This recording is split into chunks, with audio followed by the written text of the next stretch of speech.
अवधूत चिंतन श्री गुरुदेव दत्त श्री स्वामी समर्थ।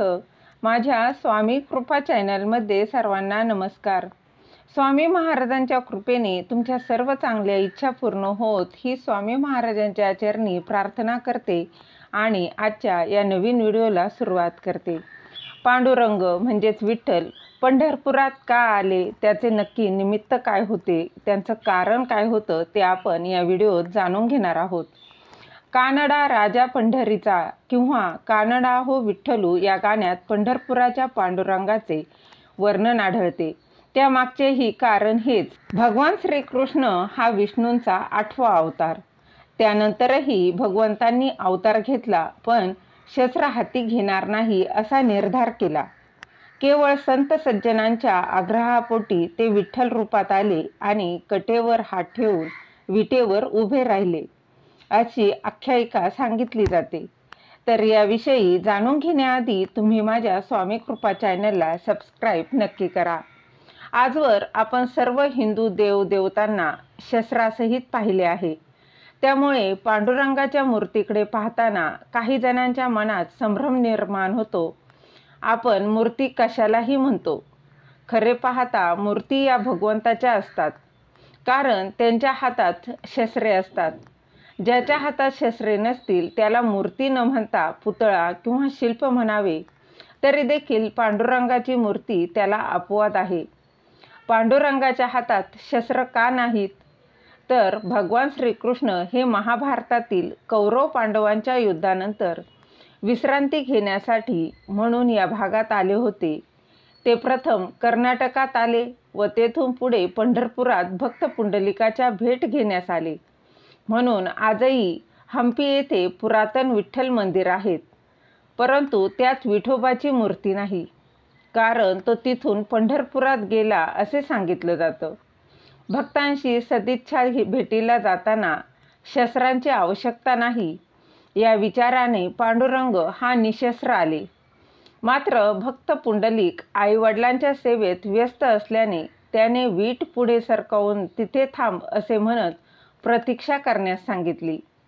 त्यानुसार भक्तांच्या आज्ञेवरून पांडुरंग हा कटेवर हात ठेवून 28 युगे विटेवर उभा आहे। भगवंताच्या रूपामध्ये फक्त पांडुरंग असे रूप आहे की त्याच्या हातात शस्त्र नसून ते हात त्यांनी कमरेवर ठेवलेले आहे।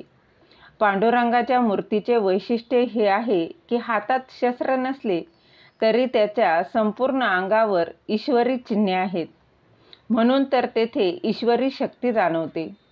आजपर्यंत अनेक संतांना ती अनुभवास आली आहे। भगवंताच्या कोणत्याही हातात शस्त्र नसल्यानेच त्याच्या या रूपाला बौद्ध रूप म्हणतात। येथील मूर्तीचे दुसरे वैशिष्ट्य म्हणजे ते एकटेच उभे आहेत व त्यांच्या पाठीमागच्या मंदिरात रुक्मिणी, सत्यभामा व राही म्हणजेच राधिका यांच्या मूर्ती आहेत। भगवंतांना सदैव भक्तांची व त्यांच्या भक्तीची ओढ लागलेली असते, म्हणूनच ते भक्तांसाठी त्यांचे सर्व गोष्ट सोडून पुढे आले आहेत व त्यांना पाहण्यासाठी म्हणून या तिन्ही देवी त्यांचा शोध घेत तिथे आलेल्या दिसत आहे। या तिघींच्या मूर्ती गंडकी पाषाणाच्या आहेत। विठ्ठलाचे हे रूप शिवस्वरूप आहे, कारण त्यांच्या मस्तकावर शिवलिंग आहे। ही मूर्ती वालुकामय असून ती भीमा नदीतून प्रगट झाली आहे।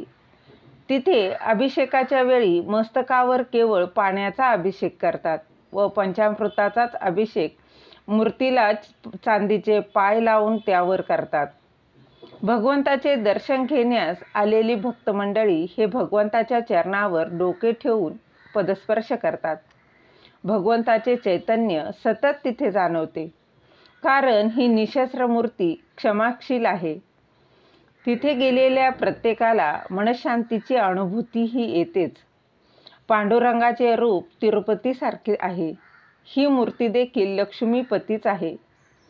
ज्याच्याजवळ अनन्य भाव असतो त्यांच्याजवळ भगवंत दया करतो, त्याच्यावर भगवंत दया करतो। म्हणूनच आपला अंतस्थ भाव कायम ठेवून पांडुरंगाचं दर्शन घेतले तर तीच मूर्ती आपल्याला डोळे मिटल्यावर हृदयात स्थित असल्याची प्रचिती येते.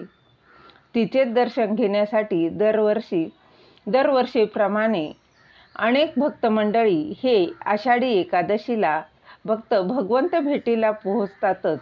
त्यांना भगवंताच्या भेटीची आस लागलेली असते. झालेली सेवा महाराजांच्या चरणी रुजू करते.